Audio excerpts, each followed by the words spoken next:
আজ রবিবার 14ই চৈত্র 2026 সালের 29শে মার্চ, কুম্ভ রাশি, কুম্ভ লগ্ন, অ্যাকোয়ারিয়াস সাইন জাতক জাতিকাদের আজকের দিনটি কিন্তু অভূতপূর্ব, অতুলনীয় অতিবাহিত হতে পারে।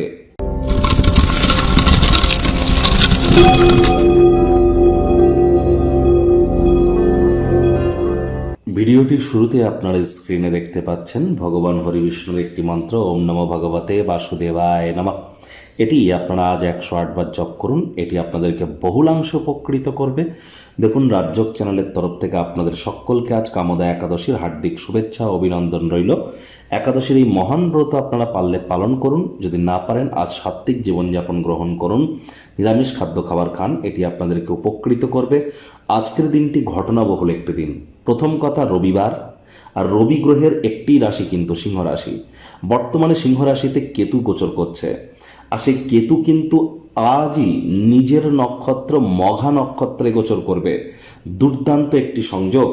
আর কেতু নিজের নক্ষত্র মঘা নক্ষত্রে গোচর করলেও মঘা নক্ষত্রের সিম্বল কিন্তু একটি সিংহাসন, যা সূর্যকেই কিন্তু নির্দেশ করে। তাহলে আজ আপনারা অবশ্যই, যারা এখনো পর্যন্ত আমাদের চ্যানেলে আপলোড করা মান্থলি রাশিফল এপ্রিল মাস আপনাদের কেমন যাবে এখনো দেখেননি, সময় সুযোগ বুঝে দেখে শুনে নিন। কারণ এপ্রিল মাসে কিন্তু বাংলার শুভ নববর্ষ, অক্ষয় তৃতীয়া আমরা পরিলক্ষিত করব। একই সাথে কিন্তু কেতু নিজের নক্ষত্রে গোচর করতে চলেছে। অঙ্গারক যোগ থেকে আমরা মুক্তি পাব, জড়ত্ব যোগ থেকে আমরা মুক্তি পাব। শুক্র স্বগৃহে বিরাজমান হতে চলেছে, বুধাদিত্য যোগ তৈরি হতে চলেছে। বৃহস্পতি বুধ দুটো গ্রহই কিন্তু মার্গী হয়েছে। সুতরাং মাসিক রাশিফল, মান্থলি রাশিফল যারা এখনো শোনেননি এপ্রিল মাস কেমন কাটবে, ইমিডিয়েট শুনে নিন। ভাগ্য মিটার আজ আপনাদের বলছে 9 আউট অফ 10 ভাগ্য আপনাদের অনুকূলেই থাকবে। দুর্দান্ত একটি দিন আজ আপনাদের জন্য অপেক্ষা করছে। সামনে থাকা সময় সুযোগের সদ্ব্যবহার করুন, কারণ এমন দিন কিন্তু জীবনে বারবার আসে না। আজ কর্মব্যস্ত একটি দিন হতেই পারে, তৎসত্ত্বেও দেখবেন শরীর মনে সতেজতা এবং তরতাজাই আপনারা অনুভব করবেন। দীর্ঘদিনের পুরনো রোগশোক অসুস্থতা থেকেও আজ মুক্তি প্রাপ্তি করবার দিন, পরিত্রাণ প্রাপ্তি করবার দিন। যারা দীর্ঘদিন ধরে আর্থিক সংকটের মধ্যে দিয়ে যাচ্ছিলেন, কোনো জায়গা থেকে হঠাৎ করে একাধিক উপায়ে অর্থের আগমন আর্থিক ঝামেলা থেকে আপনাদেরকে রিলিফ দেবে। নতুন উদ্যোগ, পরিকল্পনা, নির্মাণ কার্যের শুরুয়াতও কিন্তু আজ করা যেতেই পারে। চাকরিজীবীদেরও অফিসের পরিবেশ এক প্রকার বেশ, রবিবার হলেও অনেককে অফিসে যেতে হয়।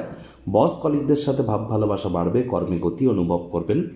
রাজনীতিবিদ যারা আছেন, জনসংযোগ বৃদ্ধি করতে পারলে সমাজে আপনাদের দবদবা, প্রভাব, প্রতিপত্তি, খ্যাতি এগুলিও বাড়বে। শিক্ষার্থী বিদ্যার্থীরা যে কোনো প্রকার পরীক্ষা প্রতিযোগিতায় সফলতা প্রাপ্তি করবেন। উচ্চশিক্ষার জন্য যারা বিদেশ যাত্রার কথা ভাবছিলেন, ভাগ্যদেবীও আজ আপনাদের পক্ষেই আছেন। সন্তান সন্ততি থেকে থাকলে তারাও কিন্তু তাদের কৃতিত্বের দ্বারা আপনাদেরকে গর্বিতই অনুভব করাবে। হাউসওয়াইফদের জন্য দিনটি কিন্তু এক প্রকার বেশ। প্রেমিক প্রেমিকা, স্বামী স্ত্রী দিনটিকে যতটা সম্ভব রোম্যান্টিক করে তোলা যায় সেই প্রচেষ্টাই আপনারা জারি রাখুন। আজ আপনারা কোনো সিনেমা, থিয়েটার, মাল্টিপ্লেক্স, কোনো মল এখানে কিন্তু যেতেই পারেন, অথবা আজ পার্টিও কিন্তু করে কাটাতে পারেন। বন্ধুবান্ধবদের সাথে কোয়ালিটি টাইম পাস করতে পারেন। আজ আপনাদের গৃহের পরিবেশ শান্তিপূর্ণ, নির্ঝঞ্ঝাট পরিগণিত হবে। অনেকের ক্ষেত্রে গৃহে হোমযজ্ঞ, শুভ অনুষ্ঠান সম্পাদিত হতে পারে। নীরব দর্শক হয়ে দাঁড়িয়ে না থেকে অংশগ্রহণ করুন। শত্রুপক্ষ, বিরোধী পক্ষ খুব একটি শক্তিশালী থাকছে না।